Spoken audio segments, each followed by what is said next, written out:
Good evening, everyone. Welcome to another session of the IMT Connect Series. We're delighted to have you join us for this insightful webinar. Today, we'll discuss selection of the right B school and myths about ROI, which will help you make informed decisions that will shape your academic and professional journey. We'll take up the questions via chat towards the end of the presentation. Now, I'd like to introduce to Dr. Saurabh Bhattacharya, the speaker for today's session. Dr. Saurabh Bhattacharya is a professor of operations management at the Institute of Management Technology, Hyderabad. He has completed his PhD in the area of supply chain management. He has been teaching courses such as quantitative methods, operations management, project management, and quality management for PGP, EPGP, and PhD level students. Dr. Saurabh Bhattacharya has completed his post graduation in civil engineering from the Indian Institute of Technology, Madras, and completed the Global Colloquium of Participant Centered Learning at the prestigious Harvard Business School, Boston, USA.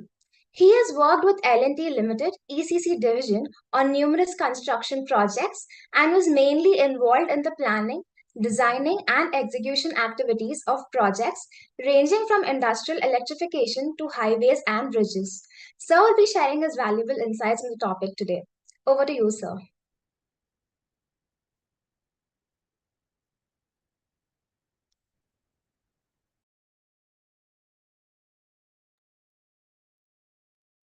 Sir, you're on mute. Not audible. Sir, You're on mute. am I audible now? Am I audible? Yes, sir. Yes. All right. So thank you very much for that elaborate introduction for me, and I welcome all the aspiring students here on this platform. And thank you for joining at this time. We have had a little bit of teething problem at the beginning, but I think we are all set to go. Currently, I also hold a profile of being the chair of the alumni relations at IMT Hyderabad. And prior to this, I was also a chairperson for admission. And I make it a point to talk about these two profiles is because if you look at one of the profiles, which is admissions, where I take care of talking to incoming students, and the other profile, which is of alumni chair, where I have the responsibility to talk to the students when they are moving out of the campus. And these two positions have given me a very wide perspective in terms of how students perceive an MBA education when they enter, and what kind of changes take place in their perception when they go out of the 2 years program. And in the last 20 years or so in my teaching experience and interacting with the students, I have gathered some ideas about what should a student look for when they're looking for a B school for their higher education. So I'm going to take one of the aspects of my understanding, and then probably I'll delve deeper into it. And if there are any questions, I'll be happy to respond to them.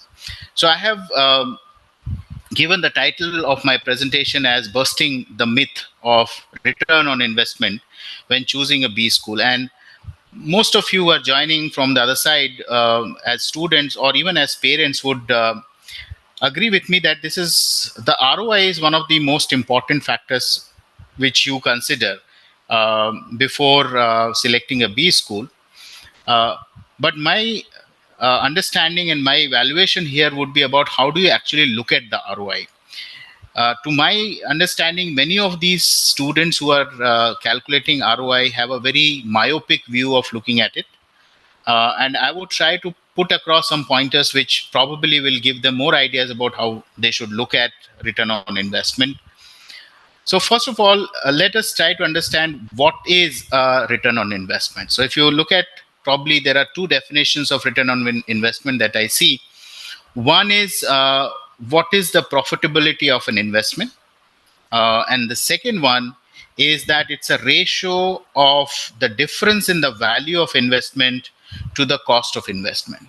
So what was your value of the money that you are spending at the time that you have spent, and what is the value that it has gained over the period of time, and what is the cost of making that investment? Now, I take the second definition for my presentation, which is the ratio of the difference in the value. So, the term value is very important because B schools are here to add value to the students' lives. And then, what is the cost that you have to incur to gain that value? Now, if you look at this definition purely from monetary point of view, you can say value is the first CTC that you get, and the cost is the fees that you pay. In my view, that definition of return on investment, where you are directly simply comparing your first CTC to the fee that you have paid for the program, is a very very myopic view, and rather you should elaborate and expand your understanding of what is the value and the cost. So first, let us understand what is the cost of investment in MBA, right? And there are numerous times we see that the first and foremost cost that comes to your mind is the program fee or the educational loan EMI that you pay for. Is that is that the cost of investment in MBA? Probably no, because if you were working for those 2 years instead of doing your MBA, you would have been earning a lot of money in terms of your salaries, and not only the salary but also you would have gained valuable experience in the next 2 years, which somehow you lose out when you enroll for the MBA course for 2 years. So do you consider that opportunity cost that you have lost for calculating the cost of investment? Many a times we do not. So this is one element probably one should look at, that given a choice between an MBA and continuing in the employment, what is it that I'm losing out on the employment front, and is the MBA course able to compensate for it in the next 2 years? The second important aspect, apart from the program fee and EMI, is the cognitive efforts. Now, this is a very, very important element which one should very carefully consider. Cognitive effort means the cognitive labor that you are taking or that you are investing in while attending through those lectures, the being part of the discussions in the classroom. You are going to be involved in many many projects that you will be doing in the next 2 years. You'll be writing many examinations, and also you would be participating in a lot of other activities which probably you would not do if you were not doing an MBA, or rather you were working.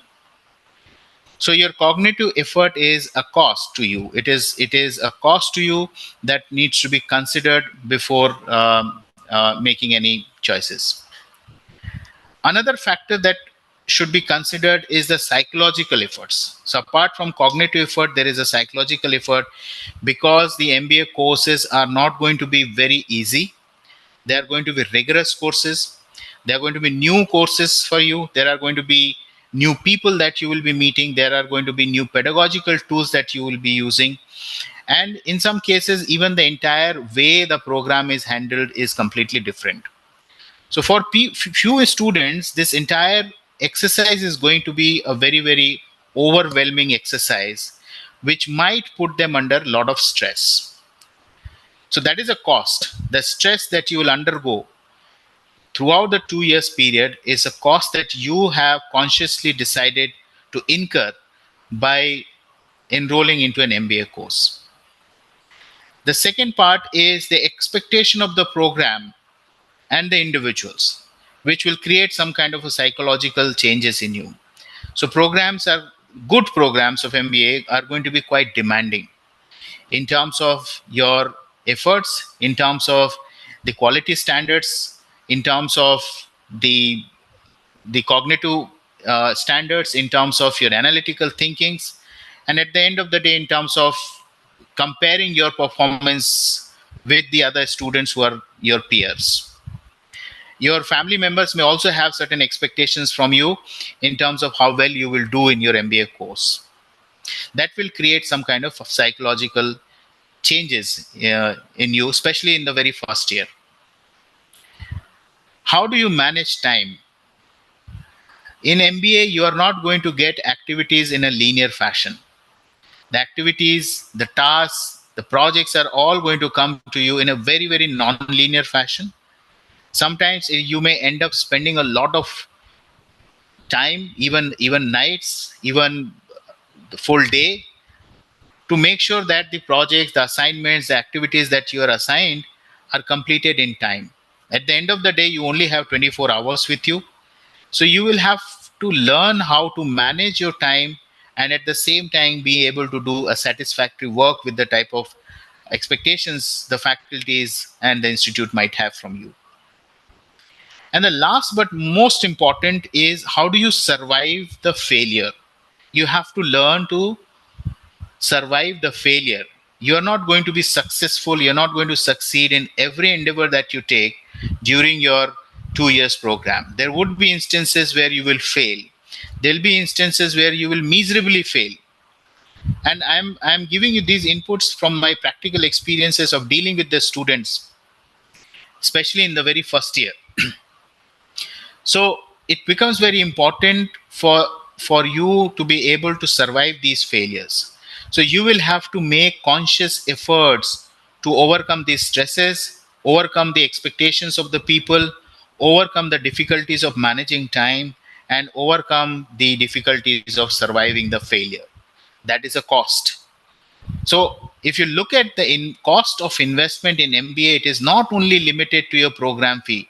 So today, if someone comes to me and say that I have paid my admission fee, I have paid my term fees, and that's about it. That's my cost. That's my cost about MBA. Then I will have a difference of opinion with that individual. I will just say that that investment is just an initial investment. There are 2 more years of cost of investment which has to be considered. Now this happens. This is the cost part of it, which in my previous definition is coming at the denominator of the ROI equation. But what is at the numerator, which is the value part of it? So how do you evaluate? Let us say you have decided that I'm going to spend this much of or spend this much of cost, which is not only uh, the monetary cost but also the psychological cost and the cognitive cost that I have just talked about. You should have the commensurate value also from the program, right? So if a program is able to provide you that commensurate value, only then you are supposed to join that program. So how do you evaluate that value?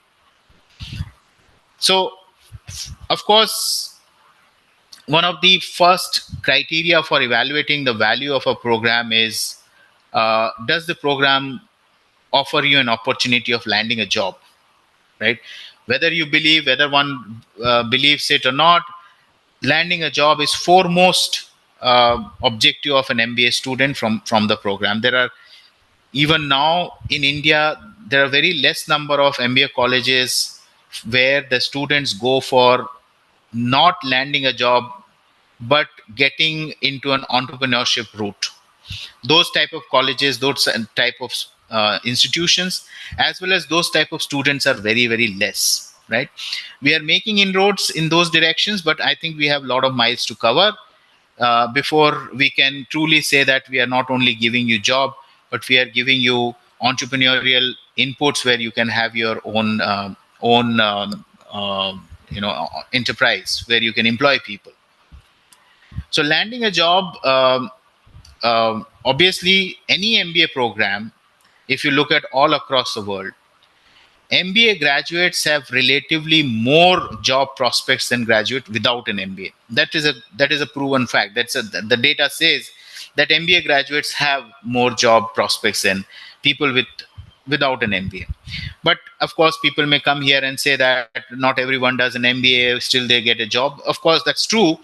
But then if you have to compare in terms of the number of job opportunities and the scope of job, an MBA student would definitely have a larger share in terms of those scope as well as the opportunities. So you land a job, but what is the job?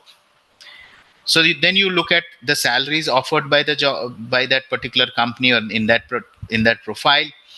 and you see whether it's making sense to you or not. So you compare the average salary versus the median salary. Nowadays people talk about something called CTC, which is cost to the company, right? So what comes to your salary slip is not what you finally get at your hand. There are a lot of hidden costs which the company thinks they have invested on you, so they will consider that a cost to an organization, right? So evaluate that cost to company pretty well in terms of what is it that you're going to get at the end of the day after all the deductions. Now comes the most important part. Is your MBA program, able to equip you in such a way that you can change your role, or you can within the same company, or you can change your industry, or you can change the domain, or it provides you scope to improve or increase your CTC. Now, if the program has rigorously trained you in the 2 years period and provide you all the basic and specific requirements of any company or any industry, probably that is a right program for you, where it will make you suitable to change the role within the organization, or probably you acquire certain skills which make you industry agnostic. You become a person who is demanded in many of the industries. For example, if you acquire a knowledge on project management, it is an industry agnostic skill. So you can go to a finance industry, you can go to a marketing industry, you can go to operations industry. So does the program offer you such skills where you not only become useful for only one industry but also multiple industries? All right. And does the program offer you certain skills which make you very valuable for an organization, where the organization is ready to pay you even higher salaries, or other organizations are able to hire you at a higher salary status? So that is something that needs to be evaluated. I call all these uh, values in terms of short-term dividends. They are very short-term measures, and majority of the students will always look for these short-term dividends: landing a job, salary, what kind of roles they will get, what kind of industry they may get into, what is the type of changes that they can see in the salaries over the period of time. I'm not saying this is not correct. This is absolutely correct, but this is not enough. One needs to look at more than these short term dividends when you are evaluating the value of a program. So you have to look at the long term dividends. So, what are these long term dividends? Shaping of the career. It is not the job which is important, rather, it is the career which is important for any student. So, when I say career, it could be working for an organization, it could also be having your own organization is in place. So that is what is the meaning of career. But when you look at it from the point of view of job, it is always limited to working for an organization. Career has a larger scope. Career provides you a long term perspective as to how you want to see yourself in the next 5 years or 10 years or maybe 15 years time. So is the MBA program or the institute able to provide you right perspective about your job as well as your career opportunities? If yes, then that could be a right business school for you. Does the program or the B school provide you opportunities of self discovery? Self discovery in the sense, when you come to the college for the first year, for the first time in the first year, you will not be able to appreciate which direction you want to go to, because there's so many opportunities lying around. There are so many paths that you can take, and you get confused whether I should go in this direction or that direction. Until unless there is a program or there is a mechanism in the program which help you discover your inner strengths, your strengths and your weaknesses, and based on that direct you to a specific career site, the program will not be successful for you, or you will not be successful in the program. Is the program making you ready to learn? Does it create an atmosphere attitude of learning new things or not. Now, many a times you will see that this particular aspect you have learned automatically while being in the program, because the program is designed that way. Because the program is designed that way. So, for instance, if we are discussing certain points in the classroom or discussing certain issues in the classroom, there are multiple ways of discussing it.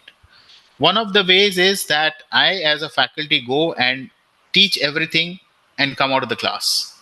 The second way of it is that I, as a faculty, just play a role of a facilitator. I do not get too much involved in how you are learning. I just play a role of facilitator and let you learn the way you want to learn, right? So that in that way, over the period of time, you will find that you have developed a habit of learning on your own. You have developed a habit of learning more things than what a faculty individually could teach you. And then the third thing is, does the program provide you windows of opportunities? What I mean by windows of opportunities means, does the program provide you opportunities to interact with external people, external experts? For example, does it give you an opportunity to go to an industry conference where you can go and meet a lot of people from the industry and have a discussion? Does the program provide you an opportunity to participate in industry competitions? Does the program give you an opportunity to go and attend research seminars in various conferences? Or does it give you opportunity to go and compete on a national or an international level? Right?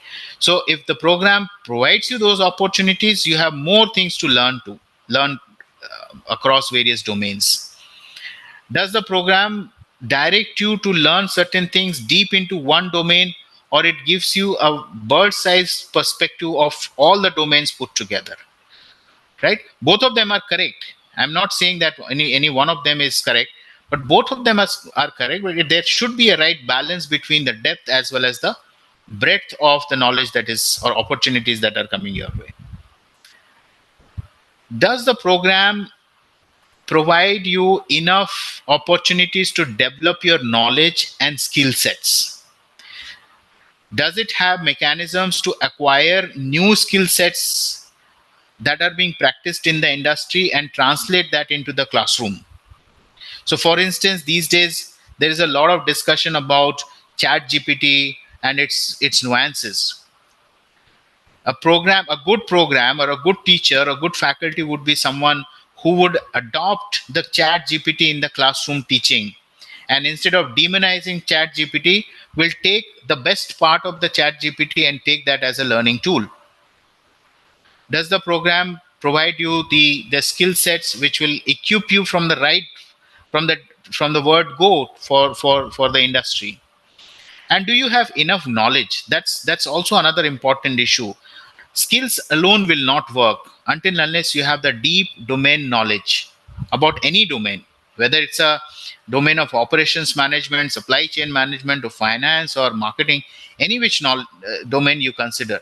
But does the program provide you enough knowledge about each of those domains? Does it give you a global perspective about any specific domain? If it does, probably that's a good program for you, apart from any of the short-term dividends that you have seen so far. So the next question is how to use the return on investment for choosing a B school. So what should the B school provide you with so that you can calculate the value as well as the cost of investment, and from there you calculate your return on investment? It should provide you opportunities to generate long-term dividend first, because long-term dividends keep you invested. Those who are from finance side or have some knowledge about investment, they will understand that if you're looking at a long-term dividend, you need to be invested for a long time. So long-term dividend keep you invested for a long time in your efforts and endeavors. It should provide you with a opportunity of a career, but not only a job opportunity. Your B school should not be treated as a job fair. It should not be treated as a job agency. It's a B school. It's a school where you develop knowledge, you acquire skills, and then build careers. So when you look at the career, what I mean by that is the in your specific role that you get in your first job, what is the scope to grow in that job? Is there a scope of job enrichment? Is there a scope of networking in the job, in that role? Are you able to take independent decisions in that role? Are you able to take risk and take decisions in that role? If that role that comes to a B school does not provide you any of these opportunities, opportunity to grow or enriching your job by acquiring new skill sets, or there no one better to network with, or you do not take any decisions, or you are not involved in taking any decisions, then probably that job which has come to your way from that B school is not a suitable job. Role itself is not suitable. Does the career opportunity that came to you represent a brand? Because brands are important. Brands are built on culture and organizational identity, and brands get developed over the period of time. That means a good brand would have good culture, would have good identity among the society. So if your B school is providing an opportunity to get uh, companies with good brand value, probably that's a good B school. We know B schools, we know many colleges, many institutions where you will see 100% placements. But then when you look at what kind of companies are coming, what brands are coming, what roles are they providing, you will be surprised. So you will have to see what is the role and what brands are visiting for placements. Then, does the B school provide you opportunity for network? Now, how do you develop networks? And in today's world, networks are very, very important. So, by there was a survey done by a performance-based hiring learning system company, which says that 80% of the jobs are filled via networking. So now it is the companies which have taken the networking route to recruit people. So when you come to a college and you see that you have a very wide network of alumni in that college, that itself is one of the biggest positives for you to join that organization, that institution. Because once you are a part of a large alumni database or alumni network, you automatically have larger opportunities to land a suitable job for yourself. Institutes or colleges which do not provide you this networking opportunity are not the right colleges for you. You may have to think about it. Does the school provide you an opportunity of negotiation? What I mean by opportunity of negotiation is, are you able to develop the negotiation skills while doing the program?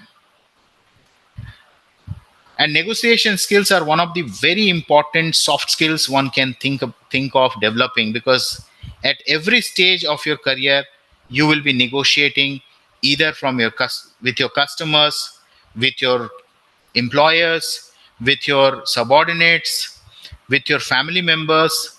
So you will have to think about developing those skills at a very, very systematic way. And an institute which is able to provide you those opportunities of developing your negotiation skills, does this school have a course on business negotiation? If it has, look at it, what is the syllabus of that course and who is teaching and what are the contents of it. You will understand that whether that school is really serious about your career or not. And as I said earlier, alumni network is one of the um, biggest opportunities that one can think about while joining an organization or an institution. Because once you have an alumni in a company, there is a faster connect for the job references. So the moment you know that there is an alumni, there's always a direct connect with that organization, and the alumni would be more than happy to take your references or your CV and pass it on. Alumni also provide you personalized mentorship. So there are institutions, because I'm representing IMT, I can always say that in IMT we have this system of calling the alumni and using their expertise to provide mentorship for the students in the 2 years. This mentorship could be professional mentorship, it could be personal mentorship, it could be development related mentorship. So come what may, whatever could be the need for a student in the next 2 years, the alumni come very very handy there. And finally, I would maybe take another 2-3 minutes and close my discussion here, is that does the finally at the end, does the program or institution provide you uh, growth in the salary? It's not the first job which is important, but what is important is, does it provide you opportunities to increase your salary in the organization? So in 2018 Financial Times study, it was discovered that MBA graduates double their salaries within 3 years of their graduation. But everything depends on the institution from where you have done your MBA and the organization that you have joined. So when I look at this return on investment and reflect back in the slides that I have just now presented, one thing that comes to my mind as a final note is that do not look at job salary as your first criteria to calculate the return on investment. Calculate all the cost, which includes your fees, financial and non-financial cost, as well as the values, which could be financial and non-financial values. So with that, I think I am ready to take a few questions from the audience.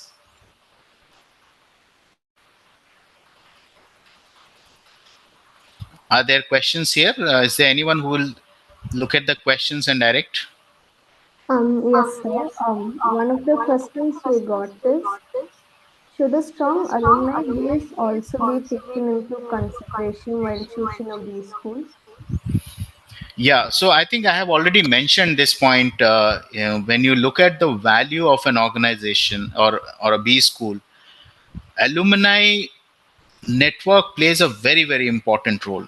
A strong alumni network is like you have a lot of ambassadors of your institute in various organizations, and the moment your alumni is in various organizations, you already have your uh, brand builders of the institute in those organizations. So it becomes very important for you to choose a B school which has a wide alumni network, because alumni not only helps you get your job or get more career opportunities, but they come back to the institute and provide you skill sets and knowledge that they think would be useful for you to land those kind of jobs. So answer is yes, it's a very important factor that one must consider. Any more questions?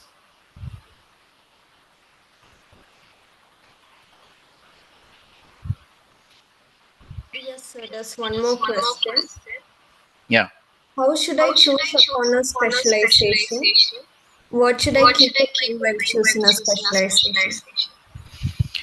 Okay, so that's a very good question. How should I choose a specialization? I think there is a separate webinar going to be dedicated on how to choose a specialization, maybe towards somewhere in January or February. But I would take a chance in responding to that question. Uh, Specialization is more or less a function of your interest. Um and when the student joins in the very first year, they are completely clueless as to in the first place what their interest, where their interest lies. So if you are one of those students who think that they do not know where their interest lies, leave alone interest, they do not even know what kind of functions are there in an MBA course and what kind of domains are there in a business. I think the first thing that they should start doing it, start reading about businesses. Until unless you start reading about businesses through newspapers and business magazines, you will not understand the periphery of an organization. What are the various functions of an organization? Right, once you start reading those, you will start getting some ideas about what are the various functions of an organization, and does my inherent inclination is towards those functions or not.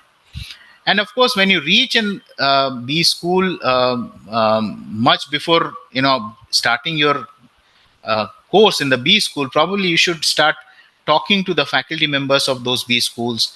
You should start identify the alumni of those B school using the LinkedIn profile of those alumni, and maybe establish some contacts and try to understand where should what kind of specialization you should take, given your skill sets, given your strength, and given your aspirations in the future. So it's a lot of pre admission effort that a student will have to take before deciding what is the right specialization for himself or herself. Yeah. Another question. Yep. How important is it to have a clear short-term goal and a long-term goal? So if I have heard your question correctly, how important is it to have a short term and long term goal, right? Am I correct, Andrea? Yes, sir. Okay, so for for this question, my answer is that until unless you have a goal, you will not know the direction in which you want to travel, right? And I'm also sure, I know from which direction this question is coming, from which angle this question is coming, because they know that these type of questions are going to be asked in the interview. And it is good that you ask this question here, because while we interview students, we also ask what is your short term goal and what is your long term goal. uh, it is an important question, and you must have a right answer to defining your short term and long term goal. And when you decide your long term goal, and when you talk about your long term goal, keep a time span of maybe at the maximum 5 years. Because if you have a goal for more than 5 years, uh, the way the business environments are changing, the way the you know geopolitical situations, socio-political situations, and the way the world is changing, having to decide on something which is more than 5 years is little difficult. So I think for a long term goal, 5 years is a good amount of uh, horizon. 2 years, of course, is your MBA, and from there another 3 years is what your horizon should be. So your short term goal is, of course, to finish the MBA program with as much satisfaction as possible in terms of the knowledge and skills that you acquire, and then uh, create a career for yourself for the next 3 years. The career could be landing a job, it could be having an entrepreneurship venture, it could be a higher study, and anything else that you think, or it could be a simple exploration of the world where you want to learn more about things that are happening all across. So it's a very very important idea, question, and it's very important to have a clear cut idea about your short term as well as the long term goals. Yes, any Okay, more so questions? yes, so one more question. Yeah. What role does batch size play in selection of B school? what what role does a batch size play in selecting a B school? Okay, so I don't think that plays a very significant role, because uh, whether it's a small batch or a large batch doesn't really matter, as long as you have enough number of faculties to teach it. If you have a small batch and commensurate number of faculties to teach it, absolutely no problem. You will have more focus. If you have a large batch, but also you have large number of faculty, qualified faculty members to teach it, there is no problem. Because ultimately what matters is that student to faculty ratio or faculty to student ratio. And if that is maintained, I think um, it should not matter. But I somehow feel that the batch size also is also a function of the age of the institution, which of course I'm not very sure, but I guess that uh, you can increase your batch sizes over the period of time only if you are an established institute, if you are a quality institute where people have started showing their trust. Only then you can enroll more number of students with good quality. Until unless you have good quality delivery to the students, students will not come to your campus. And if they do not come, you can only have um, sanctioned capacity, but it will not be filled with the students. So yes, you can look at it as higher number of a student as a higher demand for that program, but small batch size also has another advantage, that you get more focus delivery from the institute. Any more questions? Yes, so another question came in. What are B schools looking for in an ideal candidate? Okay. All right. So I will respond to it from an interviewer point of view. I think for me, some of the most important things, I will put them in the order of importance. The first and foremost is the attitude of a candidate. If the candidate has an attitude of learning and shows that yes, he or she is ready to learn, then he or she passes the first barrier. We have seen candidates who come with a very rigid frame of mind, and they think that what they know is what is the world all about. So if you have an attitude of knowing that you know less and you want to know more through learning, that's a right candidate.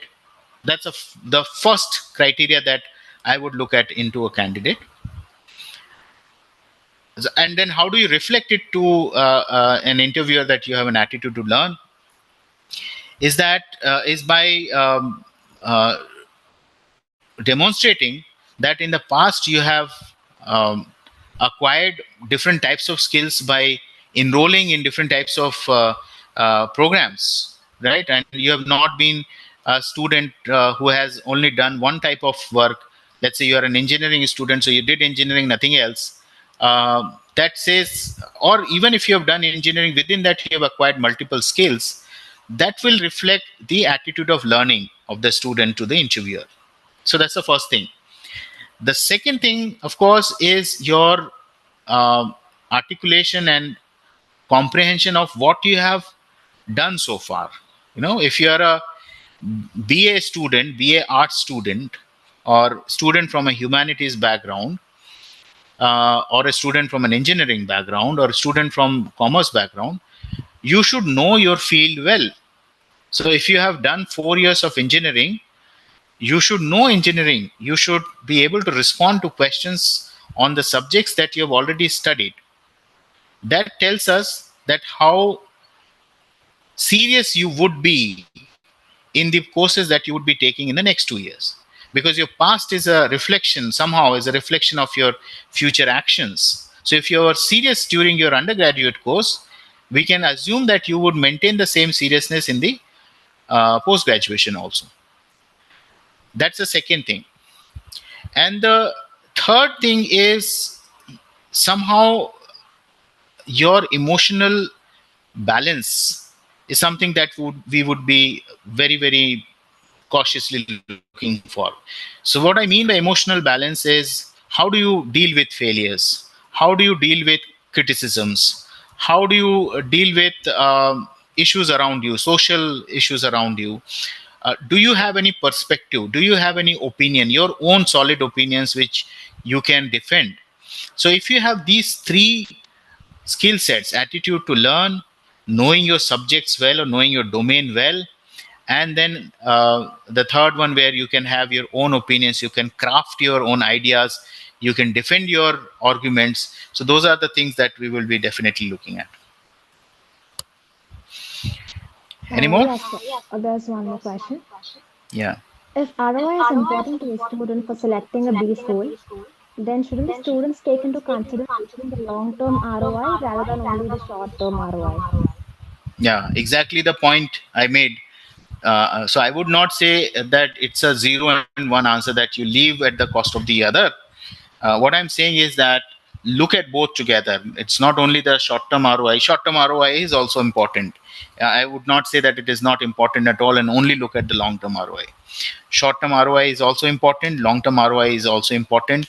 So if you have a long term perspective, then short term will automatically be taken care of, and it is easy to take care of. But if there is no long term perspective, you will only be dealing with the short term. So having a long term perspective is a very very important element while choosing a B school.